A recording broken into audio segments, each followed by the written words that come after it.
Hello, Richard et Emmeline ayant survécu à un naufrage se retrouvent sur une île déserte en compagnie du vieux Paddy. Pendant qu'ils s'installent petit à petit, le trio attend qu'un navire de sauvetage apparaisse à l'horizon. Mais le vieil homme qui boit beaucoup meurt de son addiction et Richard et Emmeline doivent survivre seuls. Comment la vie va-t-elle se développer sur cette île inhabitée pour un couple qui ne connaît absolument rien sur les relations humaines et pourront-ils s'en sortir ? La brigantine Northumberland navigue en toute confiance vers San Francisco, traversant les eaux et l'océan Atlantique. Richard et Emmeline, audacieux, escaladent le beaupré, contemplant la vaste étendue d'eau. Soucieux de la sécurité des enfants, Arthur Lestrange force son fils et sa nièce à retourner sur le pont. L'homme veut ramener des enfants sains et saufs sur le continent, car ils sont tout ce qu'il lui reste. La mère de Richard est morte, tout comme les parents d'Emmeline. Sa morale est interrompue par l'apparition d'une paire de requins dans l'eau, que les petits passagers veulent tout de suite partir regarder. Et plus tard, à la recherche d'aventure, les petits se faufilent dans la cabine du cuisinier, Paddy Button, où Richard trouve et commence à regarder des photos de femmes nues. Ils sont pris en flagrant délit par le gros Paddy, qui leur donne immédiatement une fessée éducative lorsque l'équipage déclenche soudainement l'alarme et qu'un marin crie aussi fort qu'il peut qu'il y a un incendie dans la cale du navire. Il s'avère que les caisses de poudre sont en feu et peuvent exploser à tout moment. En panique, l'équipage et les passagers prennent place dans les canots de sauvetage, tandis que Paddy attrape les enfants et les place dans un canot de sauvetage, les éloignant vite du danger mortel. Après avoir échappé à la tragédie, les canots de sauvetage avec les survivants se retrouvent dans un brouillard épais et s'éloignent progressivement, se perdant de vue les uns les autres. Le matin, le brouillard se dissipe et Paddy se réveille au grondement d'un coffre à bagages qui claque contre le côté de leur bateau.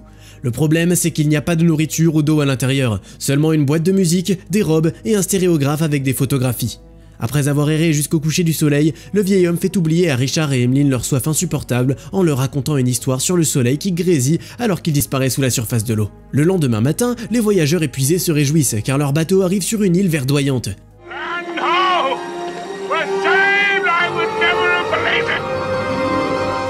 Une fois à terre et après avoir arpenté les terres tropicales, Paddy, voyageur expérimenté qu'il est, trouve rapidement de l'eau douce, des mangues et un tas de bananes mûres. Emmeline est la seule à ne pas se prélasser dans l'eau fraîche, et elle essaie de goûter un liquide dans un tonneau en bois abandonné. Elle informe le vieil homme, qui comprend très vite qu'il y a du rhum à l'intérieur. À cette découverte, un Richard joyeux apparaît du haut de la cascade, tenant un crâne humain dans ses mains. Préoccupé par ces découvertes, Paddy décide qu'ils doivent s'échapper et grimper la colline la plus proche, essayant de voir si le navire d'Arthur apparaît à l'horizon. Emmeline, quant à elle, veut manger les baies rouges, mais le vieil homme le voit juste à temps et se précipite vers la fille, les sortant de sa bouche. Il explique que ce sont des baies du sommeil éternel et que si tu les avales, tu ne te réveilleras plus jamais. Forcés de s'installer dans leur nouvelle maison, ils profitent de ce qu'ils ont trouvé dans le coffre pour passer le temps, aspirant à la civilisation. Richard joue avec le stéréographe et les photos de jeunes mariés. Paddy est intéressé aussi, et il leur dit avec enthousiasme qu'il a été marié 7 fois et qu'il a 17 enfants, qu'il appelle avec amour ses petits démons. Au fil du temps, Emmeline explore avec grand intérêt la faune tropicale locale, tandis que Richard apprend avec enthousiasme les techniques de survie de Paddy. La pêche, le tissage de nœuds à partir de plantes, et il aide le vieil homme à construire une petite cabane à partir de feuilles de palmier. Paddy marque soigneusement le nombre de jours passés dans la cabane avec des encoches sur le tronc du palmier. Après de nombreux jours sur l'île, Richard et Emmeline, comme les petits sauvages, nagent joyeusement dans les eaux chaudes de la côte, refusant de se vêtir de vêtements inutiles ou de cacher leur peau du soleil tropical agréable. Le soir, le vieux Paddy sirote un rhum de son baril et regarde avec espoir l'horizon, attendant qu'un navire passe. Lors d'une autre expédition pour aller chercher des fruits, Paddy se rend de l'autre côté de l'île, où il découvre un spectacle terrifiant, et il découvre qu'ils ne sont pas seuls sur l'île. Le soir, au feu de camp, le vieil homme promulgue une nouvelle loi et interdit strictement à Richard et Emmeline d'aller de l'autre côté de l'île. Well, for a start, that's where the boogeyman lives. The boogeyman? That's right. Pour rendre son histoire plus convaincante, Paddy leur dit que le croque-mitaine mâche des enfants avec leurs os et les avale comme des bonbons. Ne se privant pas du fût de rhum, le vieil homme danse autour du feu pour les enfants habillés en robe de femme. Et un matin, après une autre tournée, il va se baigner avec son tonneau préféré pendant que les enfants dorment insouciants. Richard et Emmeline se réveillent au cri frénétique d'un perroquet, et ils voient que Paddy n'est pas là. Après avoir regardé autour d'eux, ils voient le vieil homme endormi sur une cape rocheuse avec un baril dans les bras, et ils embarquent dans un bateau tout en se disant à quel point ce serait marrant quand le vieil homme se réveillera avec une guirlande de fleurs sur la tête. Mais quand il retourne Paddy sur le dos, Richard et Emmeline voient le visage bleu mort du vieil homme, avec des crabes qui rentrent déjà dans sa bouche. Emmeline ne supporte pas de rester sur le lieu de la mort de Paddy, et demande à Richard de l'emmener. Le matin, après avoir chargé leurs affaires dans un bateau, les enfants prennent la mer depuis le rivage. Alors qu'ils naviguent autour de l'île, ils trouvent un lagon bleu calme avec une eau claire, et ils décident que c'est un endroit idéal pour rester un moment. Ayant maîtrisé tout ce que lui avait enseigné le vieux Paddy, Richard pêche, cueille des fruits et construit une nouvelle cabane. Après s'être installé dans leur nouvel endroit, le couple profite de la baignade dans les récifs, explorant un monde sous-marin fascinant, et les années passent dans le jardin tropical. Déjà plus grands, Richard et Emmeline vivent dans leur propre cabane à 2 étages, construite à la main.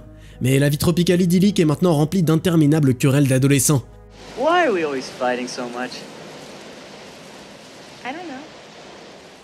Sans connaître les subtilités de la vie, les adolescents tentent d'éviter les conflits, mais l'irritabilité perpétuelle de la jeune fille le rend impossible. Une autre querelle se produit quand, nageant seule loin du rivage, Emmeline découvre qu'elle saigne. Confuse et effrayée par ce qu'il se passe, elle chasse désespérément Richard, qui arrive à ses appels à l'aide. Plus tard, le gars essaie de découvrir ce qui est arrivé à son ami, et il est furieux quand il découvre qu'il y a maintenant un mur insurmontable de secrets d'Emmeline entre eux. La jeune fille est de plus en plus bizarre, et elle regarde le corps musclé et bronzé de Richard pendant qu'il construit un radeau. Après s'être réconciliés le soir, Richard et Emmeline regardent le coucher de soleil, se remémorant leurs parents. Le garçon espère que son père Arthur arrivera un jour sur un bateau et les fera partir de l'île. Pendant qu'il regarde le soleil brûlant se coucher, le couple se souvient aussi du vieux Paddy, essayant d'entendre à travers le bruit du vent et des vagues le grésillement de la boule de feu coulant sous l'eau. Le soir, au coin du feu, rôtissant un délicieux poisson, Richard se pose des questions sans fin, comme un enfant. Like, why do the fish stop swimming and lie on top of the tide pools after a heavy rain? Le garçon souhaite qu'un livre avec des réponses à toutes ces questions tombe entre ses mains, mais Emmeline répond que seul Dieu sait tout. Plus tard, au dîner, un Richard agité se demande si les poissons réfléchissent, et si oui, à quoi. La soirée insouciante du couple est interrompue par un battement de tambour de l'autre côté de l'île. En se cachant d'une averse tropicale dans la cabine, Richard s'amuse en jouant de sa flûte faite maison, ce qui agace énormément Emmeline, qui ne supporte pas le son de sa créativité musicale. En colère contre le garçon, elle le frappe avec un parapluie et se moque de lui. Après avoir jeté son ami sur le sable et s'être mis sur elle, Richard force Emmeline à admettre qu'il est le coureur le plus rapide ainsi que le meilleur nageur de l'île. La nuit, la jeune fille sort pour flâner dans les vagues côtières remplies de plancton incandescent. Alors qu'elle nage dans l'eau, elle attire l'attention de Richard, qui est fasciné par la scène et suit son ami dans l'eau de mer fraîche. Le lendemain, alors que Richard est occupé à attraper le poisson, Emmeline se rend de l'autre côté de l'île, où elle trouve une immense statue en pierre avec des traits d'un visage humain. Elle confond la statue avec une divinité, et s'agenouillant, est horrifiée de voir un flot de sang rouge épais s'écouler de sa base. De retour à la cabane, Emmeline raconte à Richard ce qu'elle a découvert, mais le garçon s'énerve, car elle a enfreint la loi, et il s'éloigne. Pour se calmer, Emmeline s'endort, mais même dans son sommeil, elle est tentée par l'image du dieu qui se fait remplacer par des visions d'un Richard mort. Se réveillant du cauchemar avec un cri, la fille effrayée demande à Richard de ne jamais la laisser seule et, dans un éclat d'émotion sincère, l'embrasse sur les lèvres, après quoi elle s'éloigne immédiatement comme un animal effrayé. Le garçon, d'autre part, intéressé par un nouveau sentiment inhabituel, se faufile la nuit. Mais après s'être réveillé, la fille le chasse. Richard décide de ne pas parler à Emmeline le lendemain matin, et c'est ce jour d'émotion intense qu'un immense voilier apparaît à l'horizon, que le garçon remarque d'un palmier loin de la cabane.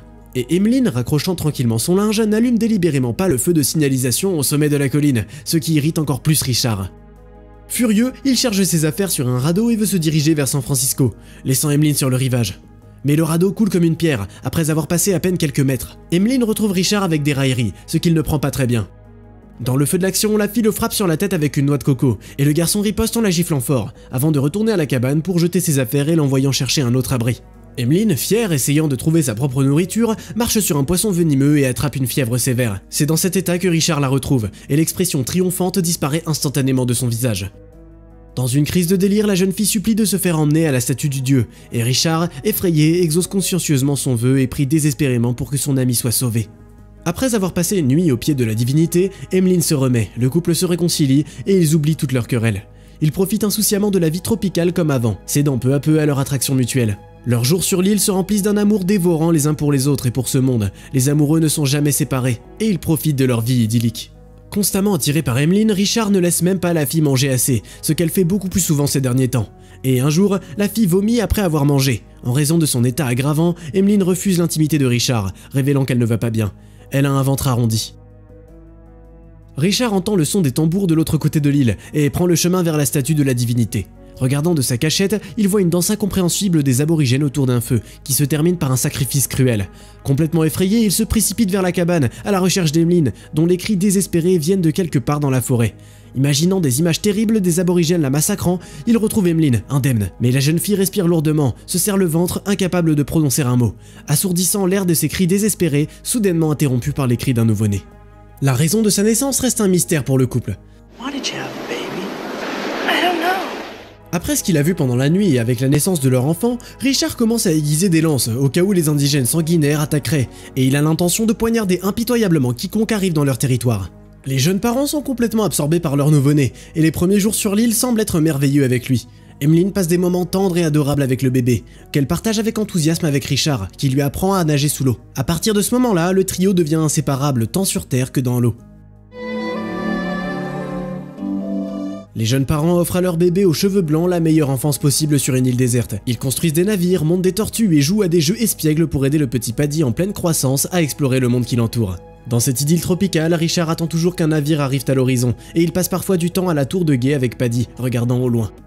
Lors d'une autre expédition, Richard et Emmeline montrent à Paddy la plage d'argile, où le jeune père imbibé d'argile imite le croque-mitaine en plaisantant, suscitant des couinements enthousiastes de la part du bébé. Complètement couverts d'argile, Richard et Emmeline ne savent pas que quelqu'un les regarde. Le navire d'Arthur Lestrange, qui cherche son fils et sa nièce depuis des années, navigue autour de l'île. Le navire navigue rapidement de plus en plus près du rivage, et le petit Paddy est le premier à le remarquer. Richard et Emmeline, après avoir échangé des regards anxieux et lu leurs pensées respectives, ne se précipitent pas pour rencontrer leur sauveur, mais se cachent dans les denses fourrés tropicaux avec Paddy. Arthur, ne reconnaissant pas son fils et sa nièce, ordonne au capitaine de partir. Le même jour, le trio joyeux fait une excursion en bateau à leur ancienne cabine pour que Richard cueille des bananes. Emmeline regarde sur le rivage et n'accepte pas d'aller près de la cabine, restant avec Paddy. Explorant curieusement le nouveau terrain, le petit garçon cueille des baies rouges tentantes dans la brousse et les transporte jusqu'au bateau pendant qu'Emmeline s'enfonce dans ses souvenirs. De retour à Paddy, elle s'assoit avec le bébé dans le bateau et attend le retour de Richard qui, en attendant, cueille les grappes de fruits mûrs. Sauf que, sans qu'Emmeline s'en aperçoive, le bateau dérive loin du rivage. Ayant perdu une rame, la jeune fille ne peut pas revenir d'elle-même, et elle demande de l'aide à Richard, qui saute immédiatement dans l'eau pour sauver sa famille. Mais un requin sanguinaire apparaît derrière lui, et le combattant, Emmeline perd aussi la deuxième pagaie. Le bateau dérive de plus en plus loin du rivage, et Richard tente de retrouver au moins une pagaie, mais toutes les tentatives sont vaines. Après avoir traversé le désespoir et accepté l'inévitable, le trio dérive dans le bateau, se dirigeant de plus en plus loin vers la mer sans nourriture ni eau. Au fur et à mesure que les jours passent et que la soif et la faim deviennent de plus en plus fortes, Paddy mange des baies rouges mûres qu'il a cueillies sur le rivage et qu'il a emmenées avec lui dans le bateau. Ses parents, épuisés, ne le remarquent que trop tard, et Paddy en a déjà avalé plusieurs et commence à s'endormir. Ne voyant aucun autre moyen de s'en sortir, Richard donne des baies du sommeil éternel à Emmeline, qui accepte de manger.